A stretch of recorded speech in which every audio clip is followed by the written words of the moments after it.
Good morning. Welcome to this circle. Welcome to Southminster Steinhauer. I hope you are having a warm morning.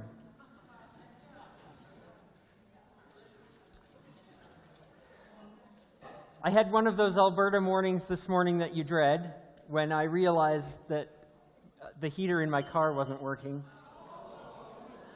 So I was so glad to get here and warm up. Welcome to all of those of you that are here this morning and those of you that join us at a distance through our video program that ends up being broadcast on the web. We welcome all of you and hope that you are warm and hope that whether you find yourself here at home or here for the first time, or here for the first time in a while, that you feel welcome here in this circle.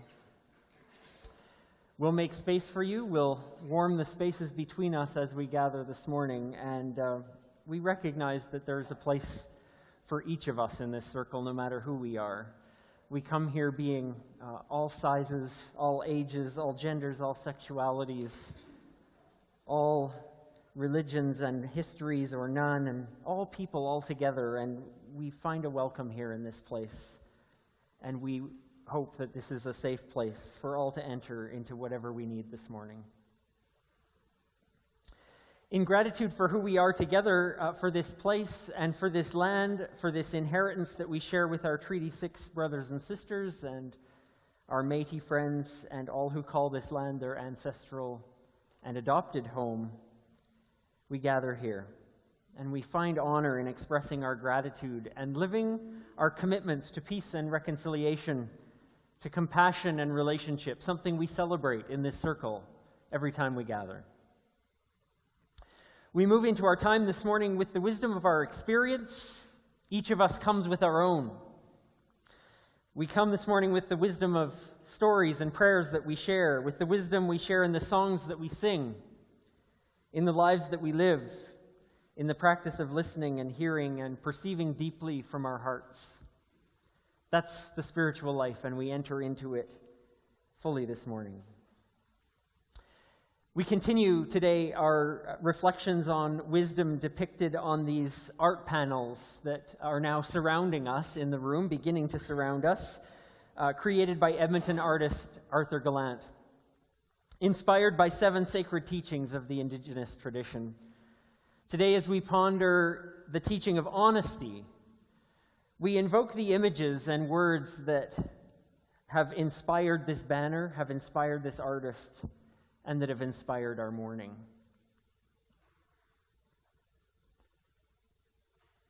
Into this time, we come not just with words, but with our whole selves. And that includes our desire to sing and to express. So let's sing our way, too, into this circle this morning.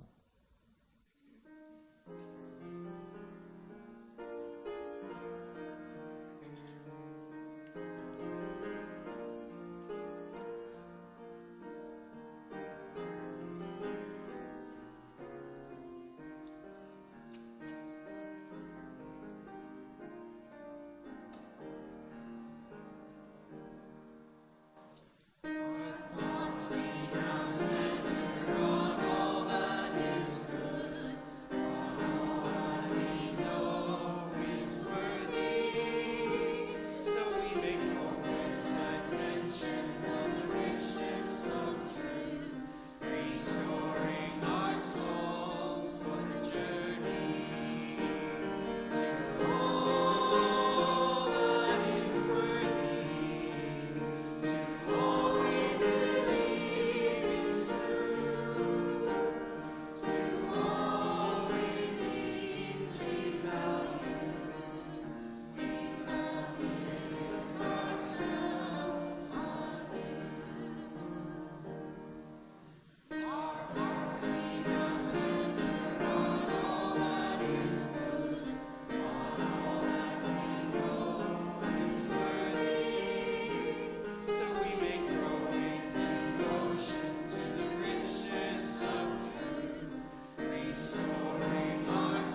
In the center of our circle, we light a candle.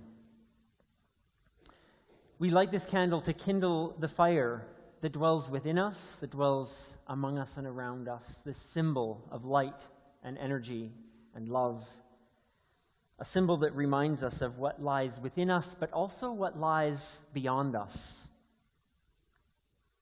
In this place, we are this circle, and so we celebrate who we are together. We open ourselves to the moment right here, right in front of us, as alive as the flickering flame of a candle. As we enter in this time to pursue wisdom inspired by Indigenous teaching, may we speak a prayer now that gathers us together, a prayer that we've used over these several weeks, words written by the first Indigenous moderator of the United Church of Canada from 1994 to 97, Stan Mackay. And we use these words now to focus and to center us.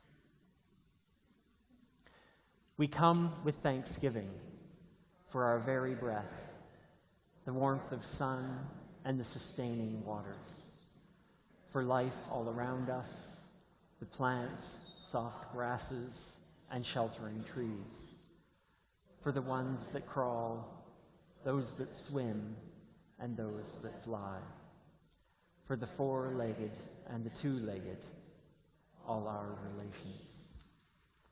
We celebrate the diversity in creation as reflected in the four winds from the four directions.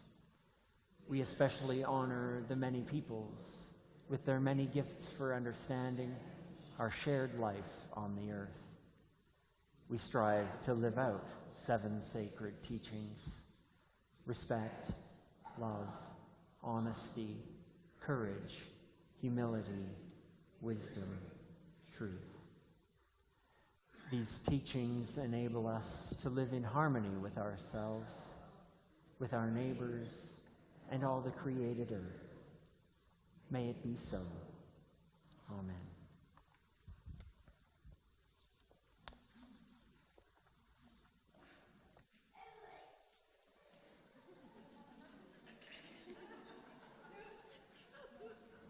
Liam's got the idea. It's our time for all ages. And I welcome anyone who wants to come to the carpet and have a story this morning to come. I want to share a story with you today, and it's a story called The Emperor's Gardener. And this story, I don't have any pictures here with me, but there's going to be pictures up here for you to look at. The Emperor's Garden is a very interesting story about a girl named Liane. Liane was only 8 years old, but she was famous in her village for her skills with plants. Under her care, flowers and vegetables grew strong and healthy. And when she wasn't in school or helping her parents, Liane was tending to plants. She was looking after them. Sometimes she was in her own garden, but she was often in other village gardens, helping to make sure the flowers were growing and the vegetables were plentiful. Liane had heard stories of the most famous gardens in the land, the imperial gardens at the emperor's palace. But she never expected to see them, ever. Now she was amazed to find herself traveling in a fine royal coach with many others on her way to see the emperor's gardens. And this is why. The emperor had asked that the best gardener from each village come to the palace to tour the large and beautiful gardens. Liane was one of hundreds chosen to make the journey, and she was the youngest of them all. Once they had toured all the gardens within the palace walls, everyone gathered in the courtyard to be greeted by the emperor. Liane's head was full of the incredible sights she had seen. Flowers of every color and shape, vegetable gardens, and fruit orchards filled with such variety that it would take years to study them all. She was so busy with her thoughts that she almost missed what the emperor had to say. The Grand Royal Gardener, who is also my good friend, wants to train an apprentice who will someday take on his duties of caring for all the imperial gardens. Well, maybe he was getting old, or maybe he wanted to take a vacation, we don't know, but the emperor's gardener wanted to retire, to be done, so needed a new person to be the royal gardener. Therefore, there will be a contest to see who can grow the healthiest and most beautiful plants from the seeds that you're given. Would you do very well at this contest if you had to do this contest? Are you good at growing things? Yeah. You pretty good at growing things? I'm not sure if I would do as well as Leanne, but there was a contest. You all must return to the palace in 6 months. You have 6 months, and you must come back with your plant, and a decision will be made. This is more than a test of gardening skills. It's an opportunity of a lifetime. Remember that, said the emperor. And then he turned and left the courtyard. When Liane returned home with the seed she'd been given, she carefully planted it in a big pot with her best soil, put it in the center of her garden, and for the next 6 months she tended to that pot with such care and such attention, more than she'd given to any other plant. And she checked the pot every morning and every evening, looking closely for any little sprout coming out of the soil. She moved the pot into the sun, hoping that would help. And then she thought it might need to be cooler, so she put it into the shade. She watered it. She encouraged it to grow in a soft, gentle voice. Yep, she talked to that seed. But her efforts were in vain. The seed wasn't growing. When it came time to return to the palace 6 months later, Liane's pot was empty. Just the soil. Her parents said, "You did the best you could.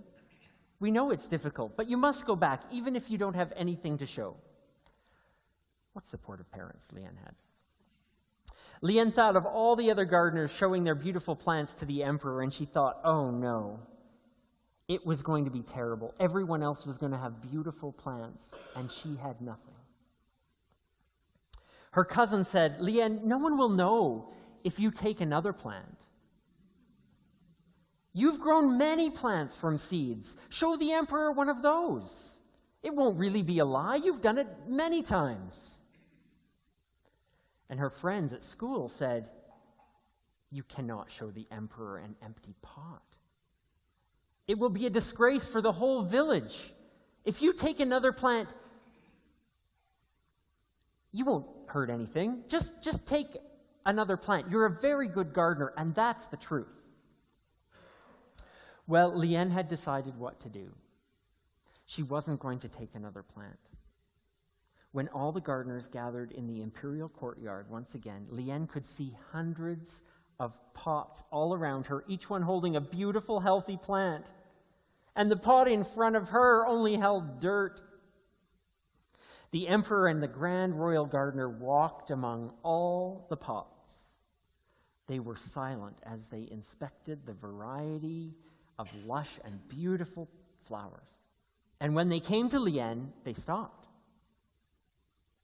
The emperor looked at the grand royal gardener, and the grand royal gardener looked at the emperor, and then the gardener picked up Liane's pot, and the emperor beckoned Liane to follow him to the center of the courtyard. Her heart was beating so fast.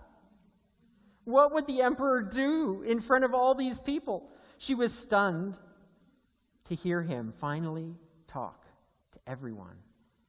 And he said, "Behold, the new apprentice has been chosen.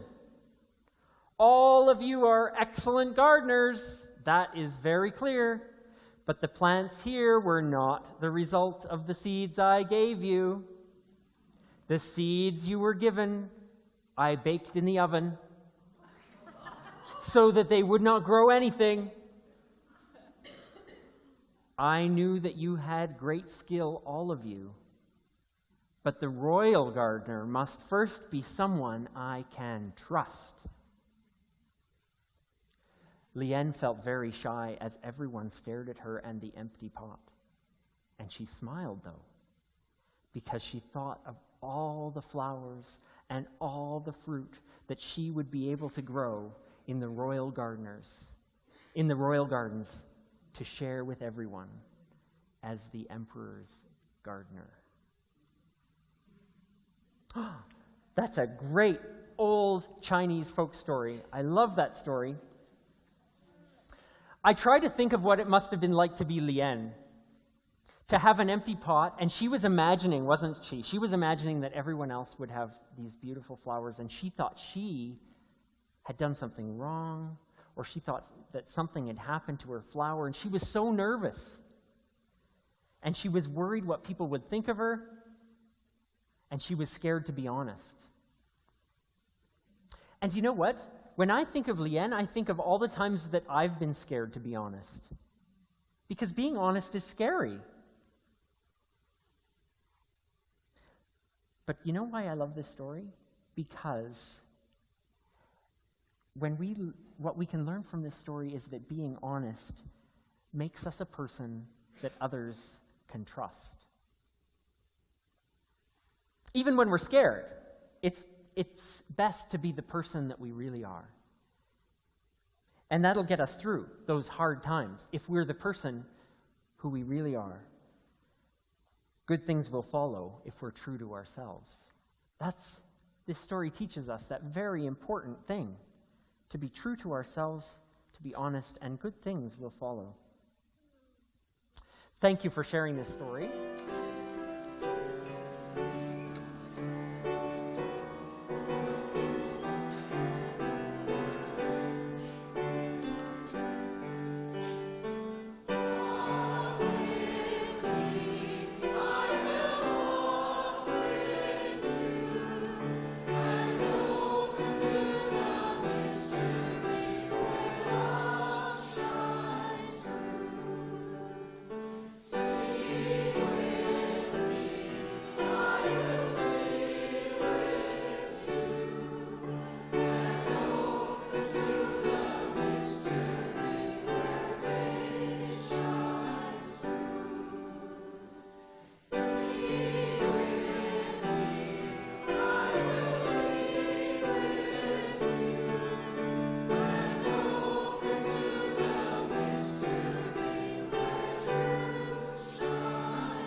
From another tradition, a story, Two Wolves. One evening, an old Cherokee told his grandson about a struggle that goes on inside people. And he said, "My son, the struggle is between two wolves inside us all. One is evil. It's anger, envy, jealousy, sorrow, regret, greed, arrogance, self-pity, guilt, resentment, inferiority, lies, false pride, superiority, and ego. And the other is good. It's joy, peace, love, hope, serenity, humility, kindness, benevolence, empathy, generosity, truth, compassion, and faith." Grandson thought about it for a minute, and then he asked his grandfather, "Which wolf wins the struggle?" And the old Cherokee simply replied, "The one you feed." This is a Cherokee legend.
And from yet another tradition, a story that comes to us from the collection of stories in the Hebrew Scriptures, the stories of Israel's ancient kings, a story that comes from the second book of Samuel, where the prophet Nathan came to the king, David, and he said to him, "There were 2 men in a certain city, one rich, the other poor. The rich man had many flocks and herds, and the poor man had nothing but one little lamb, which he brought up, and it grew with him and his children. It used to eat of the meager fare and drink from his cup and lie in his bosom, and it was like a daughter to him.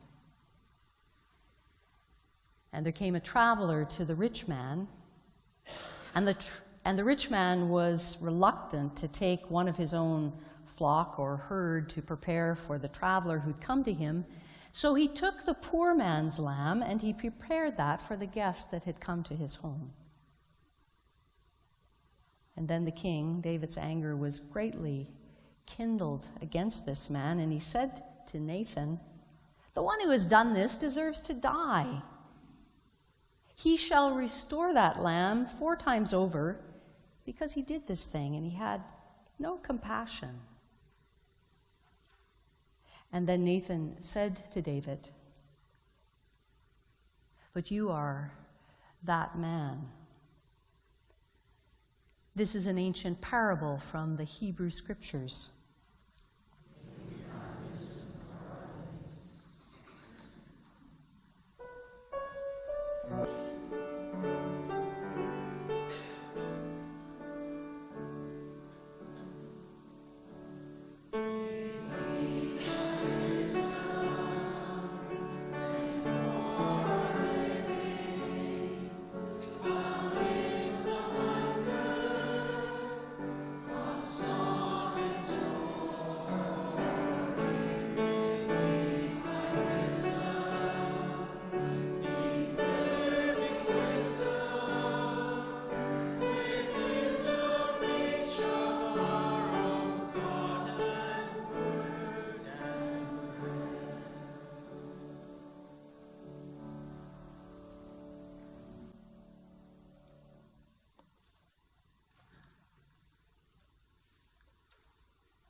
If honesty is the best policy,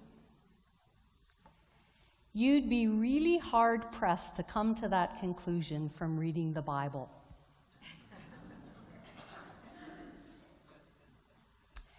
Some of the heroes of our tradition had a whole lot of trouble with telling the truth.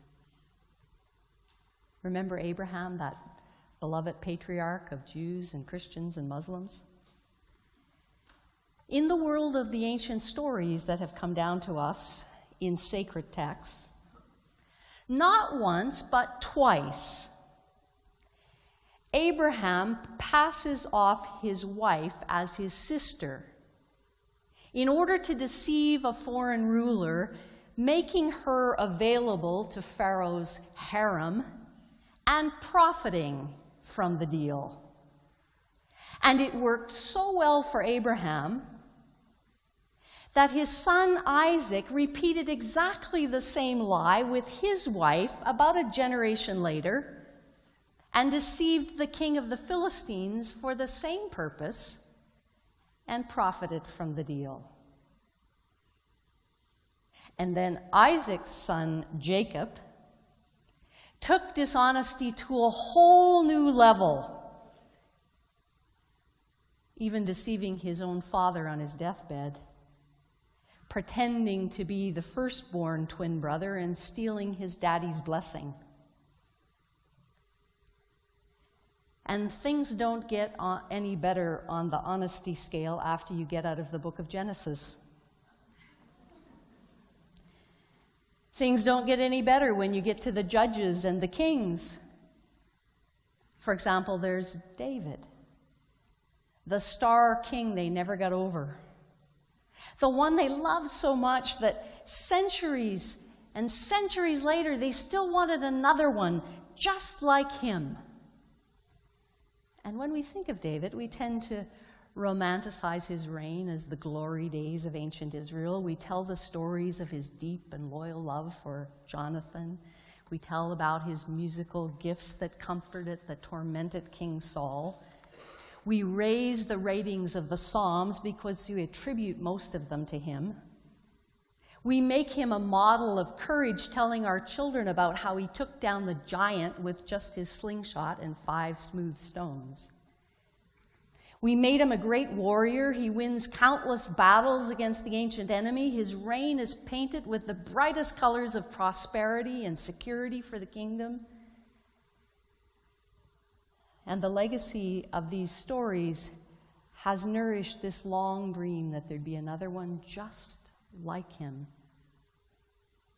Well, maybe not quite just like him. Maybe without the Bill Clinton and Monica Lewinsky scandalous and embarrassing chapter in David's sordid story. In the chapter that comes right before the story we heard a moment ago, we have all the ingredients of a modern soap opera.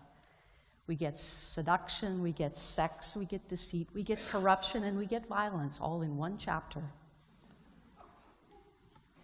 And according to the storyteller, it began late one afternoon. Inspired by the text and infused by the imagination of the great Presbyterian storyteller Frederick Buechner, the story might have gone something like this. There was a bit of a lull in the latest battle with Syria. And David's most recent victory had left him feeling rather dissatisfied. So he drank too many martinis for lunch, and he went upstairs to sleep it off. It was almost twilight when he woke, and the palace was unusually quiet. For some reason, there was no servants around to remind him of his responsibilities. He showered, he fixed himself another drink, and with just a towel wrapped around his waist, he steps out into the terrace of the palace. And a beautiful woman caught his eye. And in as detached a way as he saw her, he was determined to have her at any cost. Her husband's murder, the death of their first child, all of these fatal consequences were like actors awaiting their cues off stage. He sent for her, got what he wanted, and then got himself a royal mess. When Bathsheba told David she was pregnant, his massive cover-up operation began. David orders her husband, who's a loyal officer of the king's regime, he orders him home from the battle lines with Syria for a little R&R. With the hope that Uriah would waste absolutely no time bedding down his beautiful bride, and when the time came, he'd have absolutely no reason to think that the child was anyone's but his. But what David didn't count on was Uriah's strong moral fabric and his very high sense of duty. So when Uriah came home, he said, as long as the troops were back there slogging it out in the trenches, he would observe the ritual chastity of a Hebrew soldier, and he would not live it up at home with his new wife while his comrades were in battle. And even after David gets him feeling no pain one night, he still curls up on the palace floor, and Bathsheba sleeps at home alone. So David devises plan B.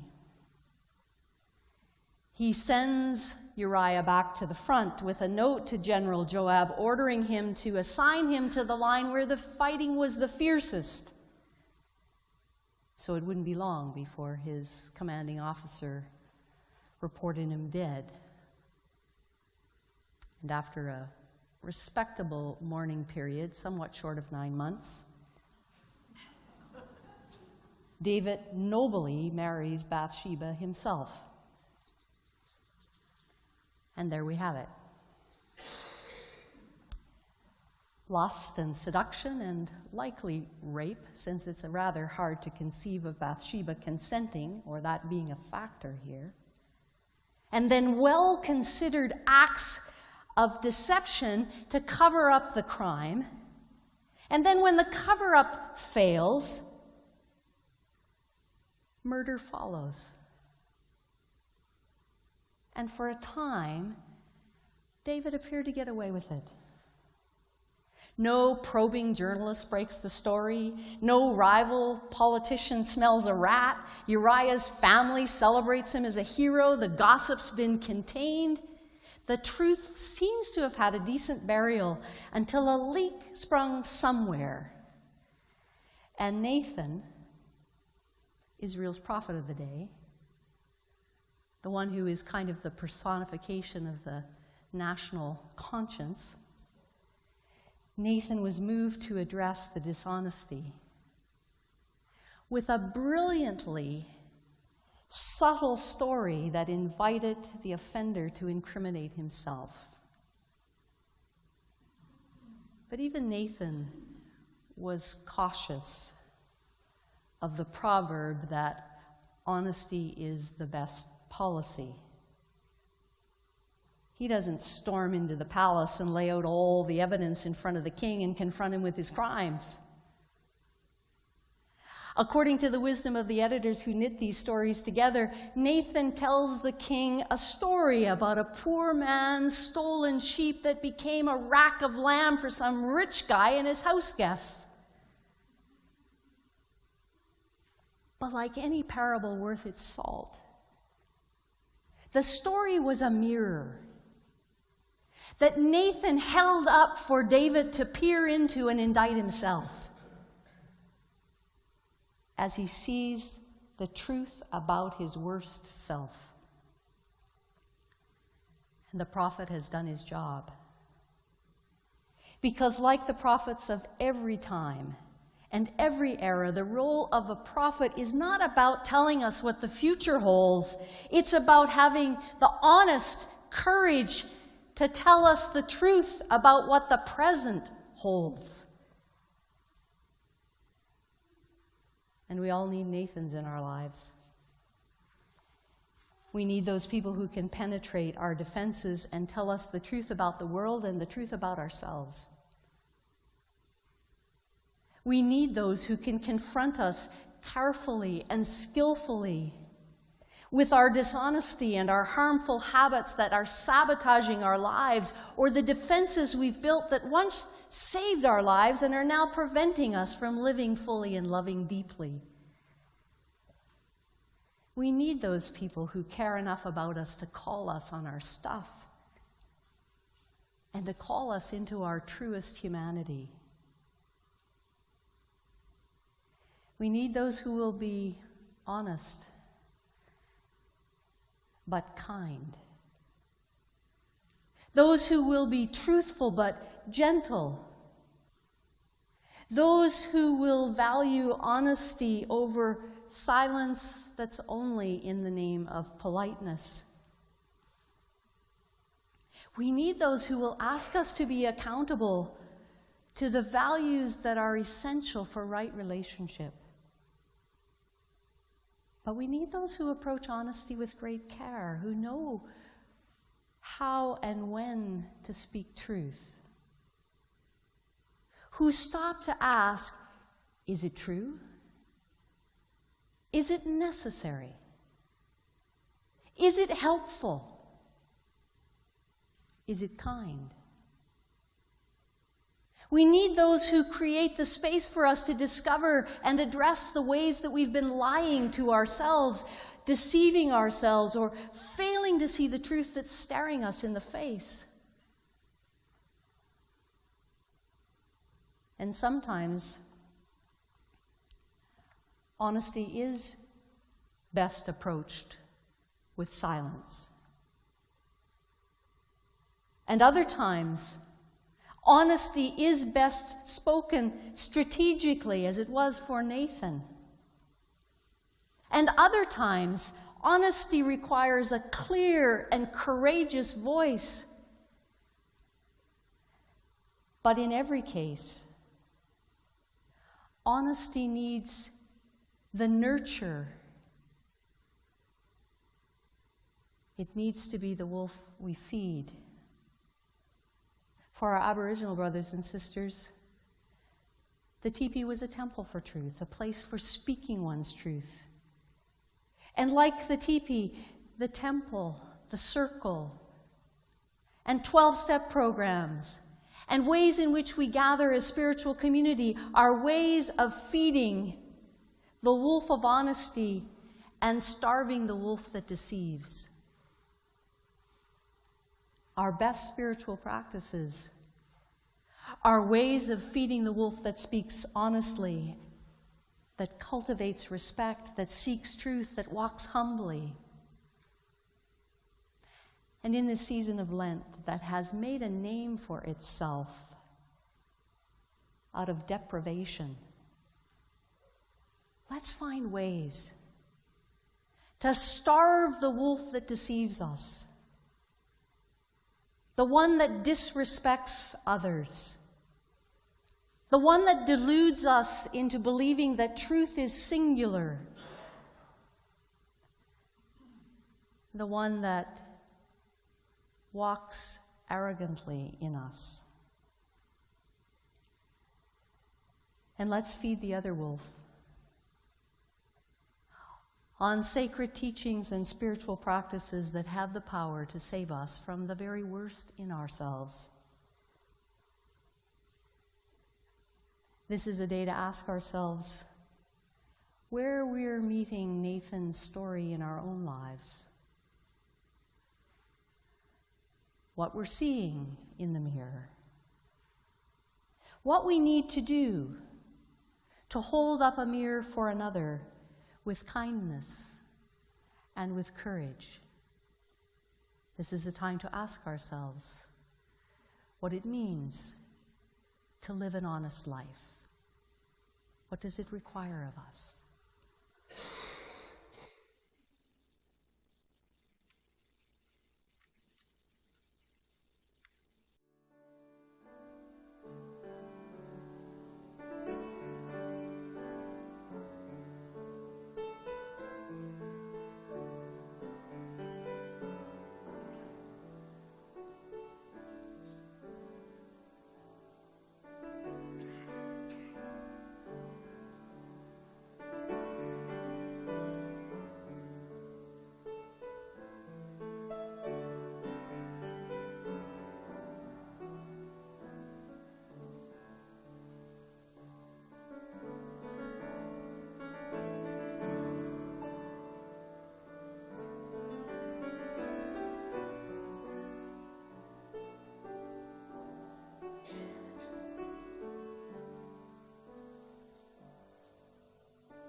We go in the gift of this light, in the wisdom of our tradition, of the stories we've shared with one another, their beauty and their brokenness.